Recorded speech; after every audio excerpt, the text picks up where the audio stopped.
Welcome. I'm going to do a short video on functions with finite domain and finite range.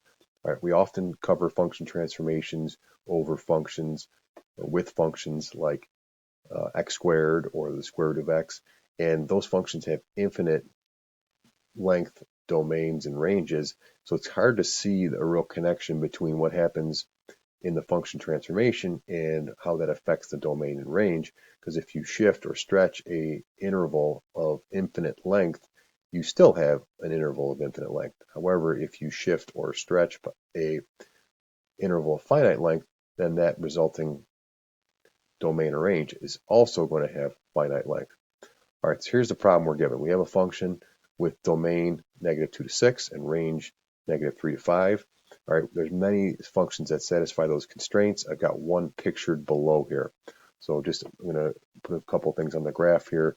The domain, again, is -2 to 6. Okay, so the graph only shows up between those two x values. The range is from -3 to 5, meaning the lowest point on the graph is -3, the highest point is 5.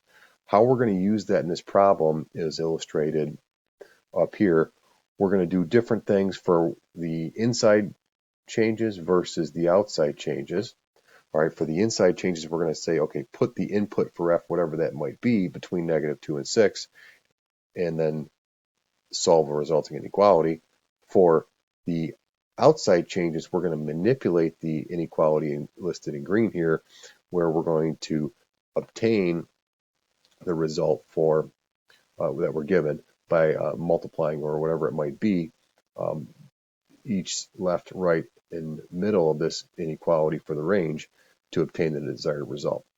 All right, so in each part, we're going to be given a different function transformation, and for each part, we're supposed to find the domain and range of the given transformations. Okay, so based on our previous work, we know a little bit about what some of these do. All right, let's just see how that affects the domain, how it affects the range, if it does. All right, so some of these are going to affect only one or the other. Some of the combinations are going to affect both. Okay, so for this first one, if we add a number on the inside, like we're adding 8 on the inside, that is going to shift the graph to the left 8 units. Okay, remember the inside changes do the opposite of what we think. So if we're adding on the inside, we might think go right, but no, we actually go left. We do the opposite. All right, we're going to see explicitly why that happens. Now, notice shifting that up, or shifting that left 8 does not affect the range. If we can envision picking up all of these points and moving them left 8 units, all right, we would end up with a picture looking something like this. Again, I'm not drawing a perfect sketch there, but we can see that the range is unchanged there. Okay, so that follows suit for this function's graph, right? For this first one, the range is unchanged. The range is still going to be -3 to 5. All right, that's not affected. The domain is affected though. All right, so what we're going to do is put in what our input is between the allowable values from -2 to 6. In this case, we have x plus 8 in there. All right, so to figure out the new range, we could do it graphically, all right, by redrawing the graph shifted left 8, and that would work. All right, to see it algebraically, what we're going to do is now solve this resulting inequality here by subtracting 8 to isolate x from the left, right, and middle. When we do that, we end up getting the resulting inequality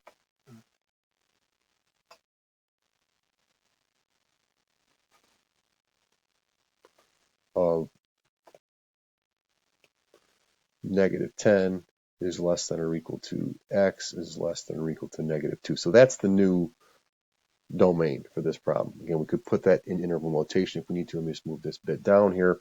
So for the first problem, the domain for this one is going to be the closed interval from -10 to -2. We have an interval notation or inequality notation.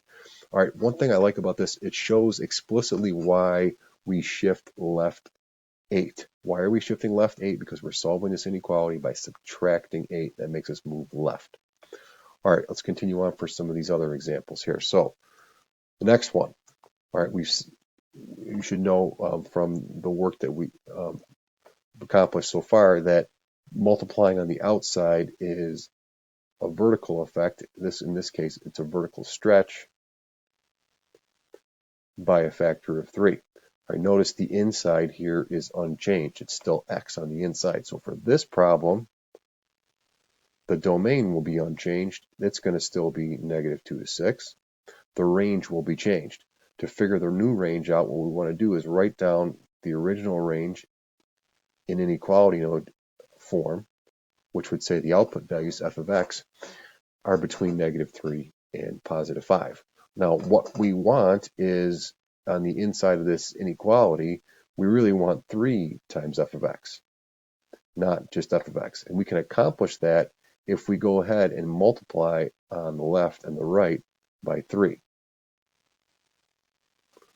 That will give us the new range for the transformation in part 2 of this problem, which would be -9 to 20, or to 15. Oops. Okay, so we still have 3 times f of x on the inside. That's the new function we're referring to. 5 times 3 is going to give us 15 here. All right, I just want to point out here why that has a nice algebraic connection. All right, so the original range was what? Was -3 to 5. Now, if you think about that interval, all right, that's an interval of length 8. All right, if you look at the difference in the endpoints, 5 minus -3, it gives us length 8 here. If we look at our new range, what we're going to get here is this interval from -9 to 15. Okay, now what is the length of this new range? All right, it would be bigger number minus smaller number. In this case, it's 15 minus 9, which is 24.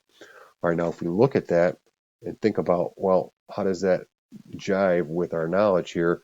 Our original range was length 8. The new range is length 24. It's exactly 3 times longer. That goes perfectly with the notion that this is a vertical stretch by a factor of 3. So that's why I like sometimes working with these functions on a finite domain and a finite range, is we can see a connection between the results that we know about function transformations and the intervals. Okay, I'm going to skip example number 3 that I've got in here, but what I want to look at is maybe just a way to kind of going back to number, so we're not going to do number 3, but let's just go back to number 2 for a second. So our original range was -3 to 5. What do we do to it? We took that interval and we multiplied both the endpoints by 3.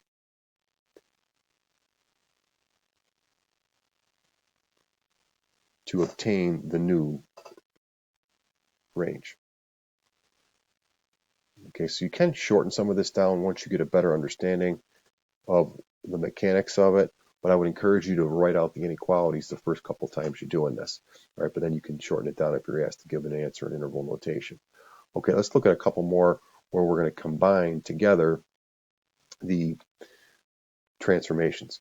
All right, so just in words, this inside effect here, where we are subtracting 2, that's going to affect the domain by shifting it right 2 units. Adding 7 on the outside is going to make it go up 7.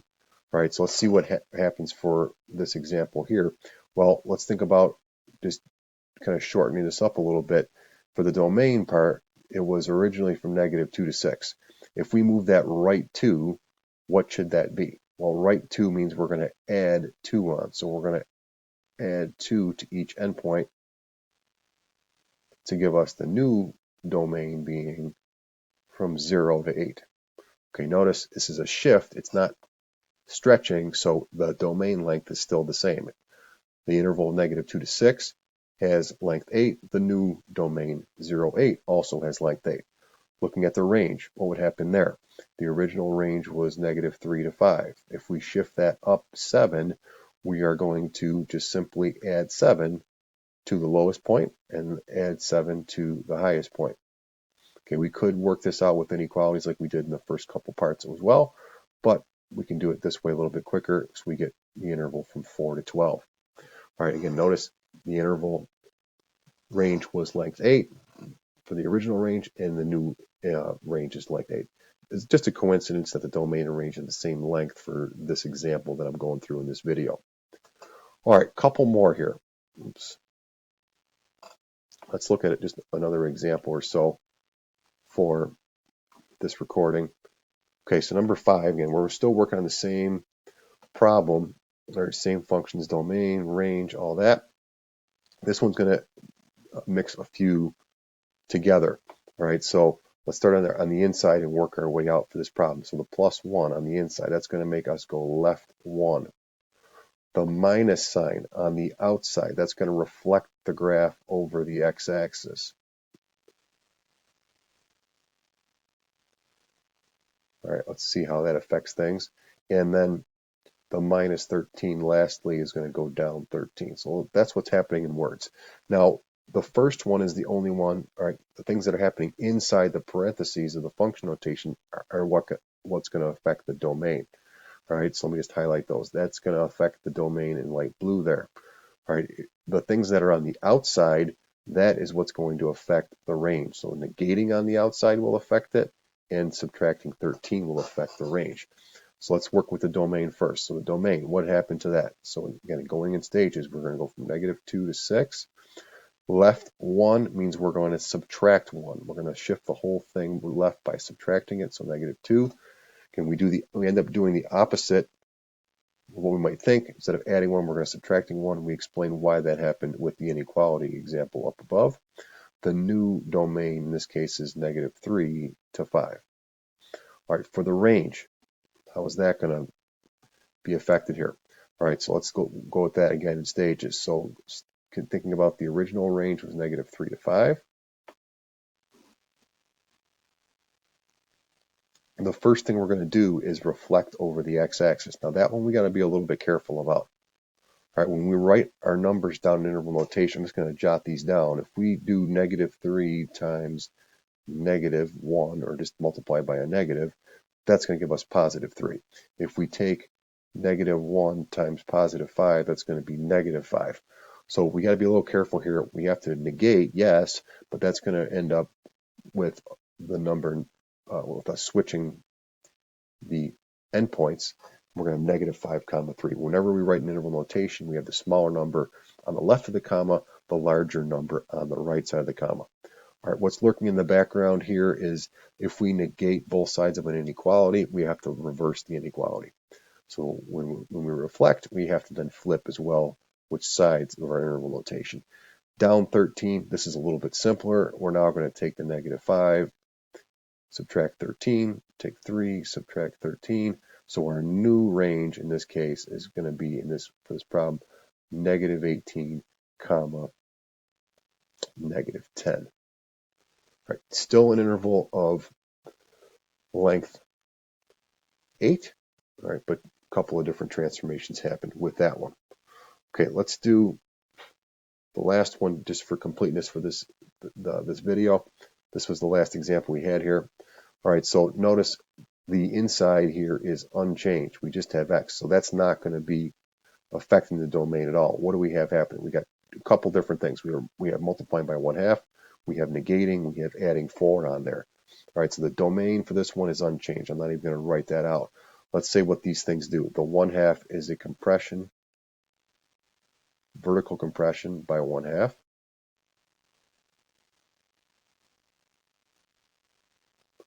The negative, all right, we know what we saw in the last example. We know what that does. That's going to reflect the graph over the x-axis. And as usual, the outside shift is usually the simplest. That's just going to simply take us up 4. So we've got to do those 3 things to the range for your, to affect the range here. All right, so for this one, again, we'll start out with our original range and do this in stages. We've got -3 to 5. All right, multiplying it by 1/2, compressing it by 1/2. We literally just multiply the endpoints by 1/2. So we're going to get -3 over 2 and then 5 over 2. So multiplying -3 by 1/2, we get -3 over 2. Multiplying 5 by 2, we get -3 over 2. That's the compression by 1/2. All right, next thing, we're going to reflect over the x-axis. So this is going to negate, but we also have to flip the endpoints. All right, and then lastly, we're going to have to go up 4, which in this case, we're going to just simply add 4. Very direct there for that outside change. Okay, now just adding the fractions together, we're going to get the final range to be, if we rewrite 4 as 8/2, we would have 3/2, positive 3/2, and then we'd have 8/2 plus 3/2. That's going to be 11/2. All right, just a quick word before we wrap up here on the length of the interval here. All right, what is the length of this new interval? Okay, let's just compute that real quick. It would be bigger number, right endpoint, minus smaller endpoint, so the left endpoint, which is going to be our smaller number, which would give us 8/2, which would be length 4. Okay, so the length of the new range is length 4. The length of the original range was length 8. Why do we come up with length 4? Because we're doing a compression by a factor of 1/2, and therefore our range ends up half the size.